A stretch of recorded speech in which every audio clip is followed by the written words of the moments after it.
یہ میری خوش قسمتی کہ میں حضور کا امت ساری زندگی اس کا شکریہ ادا کرتا رہوں تو کہ شکر ادا. ہم حضور کی امتی، نبی انتظار کرتے رہے، نبی منتظر رہے. حضرت خلیل اللہ کی بارگاہ میں پکار رہے ہیں، ربنا وابعث فیہم رسولا، مالک رسول بھیج دے.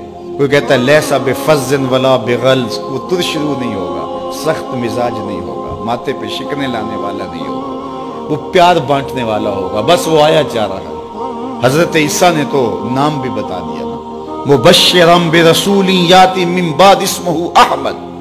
لوگوں میں جا رہا ہوں، چلو نام بھی بتا دیتا ہوں، میرے بعد جو آنے والا اس کا نام احمد ہوگا. نبی انتظار کرتے رہے، 12 نبیوں نے انتظار کیا، حضور کی امت میں ہونے کے لیے تمنا کی.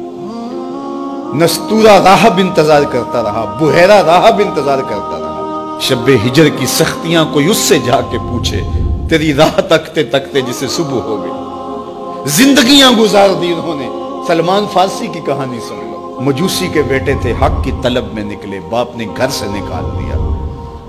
ایک پادری کے پاس جا کے رکے، زندگی بھر اس کی نوکری کی. جب اس کا آخری وقت آیا، اس نے کہا میری تدفین کے بعد غموریا چلے جانا، وہاں کا پادری خدا رسیدہ ہے، تجھے اس سے کچھ مل جائے گا.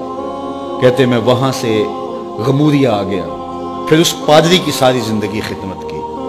جب وہ مرنے لگا تو اس نے کہا کوئی ایسا شخص نہیں ہے جس کے پاس اب میں تجھے بھیجوں، لیکن نبی آخر الزمان کے ظہور کے لمحے آ گئے. تو یہاں سے یثرب چلا جا، وہ اس نبی کی ہجرت گاہ ہوگی، تیری زندگی سنور جائے گی. تو نے بڑی محنت کی ہے، بڑی نوکری کی ہے میری. کہتے میں نے اس کو کہا کہیں ایسا نہ ہو میں دھوکہ کھا جو مجھے کوئی نشانی بتا دے. اس نے کہا 3 نشانی ہیں، ایک صدقہ نہیں لے گا، دوسرا ہدیہ رد نہیں کرے گا، تیسرا 2 کندھوں کے درمیان مہر نبوت ہو. کہتے ہیں میں نے اس کی تدفین کی. یثرب کی جانب جاتے ہوئے ایک قافلے میں شامل ہو گیا. انہوں نے مجھے پکڑ کے اپنا غلام بنا لیا، لیکن میرے پہ مہربانی یہ کی کہ مجھے بیچا جا کے مدینے میں. ایک یہودی نے مجھے خرید لیا. میں اس کے باغ میں گوڈی کرتا تھا، کام کرتا تھا، کھجوریں توڑتا تھا، لیکن میں انتظار میں تھا کہ کبھی وہ نبی آخر الزمان آئے تو مجھے دید ہو. کبھی عرش پر، کبھی فرش پر، کبھی ان کے در، کبھی در بدر. غم عاشقی تیرا شکریہ، میں کہاں کہاں سے گزر گیا.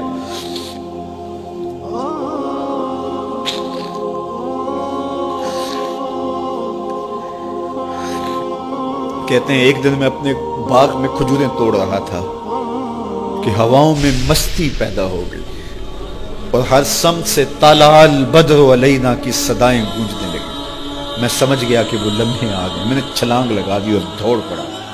میرے آقا نے سمجھا شاید غلام بھاگ گیا. اس نے دوڑ کے مجھے پکڑ لیا. میں نے اس کو کہا کہ میں نوکر تیرا ہی ہوں، لیکن دل نوکر کسی اور کا ہے. میں بھاگوں گا نہیں، مجھے جانے دے. میں کچھ کھجوریں لے گیا تھا صدقے کی نیت سے، جا کے حضور کو پیش کی. آقا کریم نے فرمایا ہم نبی صدقہ نہیں لیتے. کہتے ہیں نشانی ایک پوری ہو گئی. کہتے ہیں کہ میں کچھ دنوں کے بعد اور کھجوریں لے گیا اور میری نیت ہدیہ کی تھی. میں نے پیش کی، حضور نے قبول فرما لی. لیکن میں بھی کہتا تھا تیسری نشانی بھی پوری ہو لے تو پھر مانوں گا. اور وہ کیا تھی؟ 2 کندھوں کے درمیان مہر نبوت. کہتے ہیں ایک دن حضور میرے باغ میں آئے اور آقا کریم نے اپنے مبارک کندھے پہ چادر رکھی ہوئی تھی اور چادر کی اوٹ میں مہر نبوت چھپی ہوئی تھی.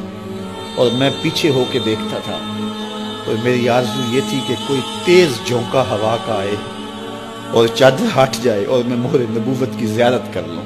حضور میرے ارادہ قلب سے آگاہ ہوئے. فَأَلْقَى إِلَيَّ رِدَاءَهُ، حضور نے چادر اتار کے میری جانب پھینکی اور پھر ایسے رخ کر کے فرمایا انظر الی ما امرت بہ. اس پادری نے جو بتایا تھا دیکھ لے آ کے. تو کہا میں نے دیکھا کہ حضور کے دو کے درمیان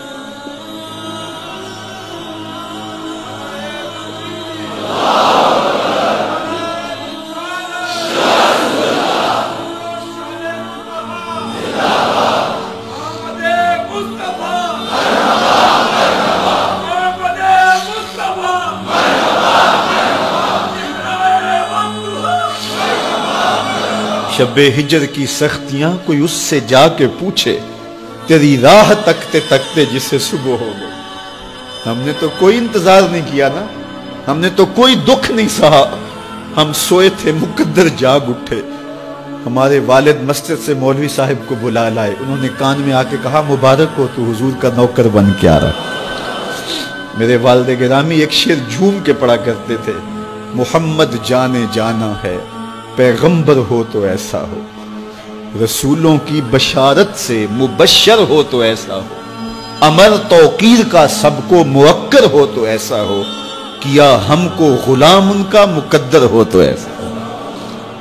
میں اپنے مقدر پہ قربان نہ جاؤں، آپ اپنے مقدر پہ نثار نہ جائیں، ہمیں وہ نبی ملا جو نبیوں کا نبی ہے۔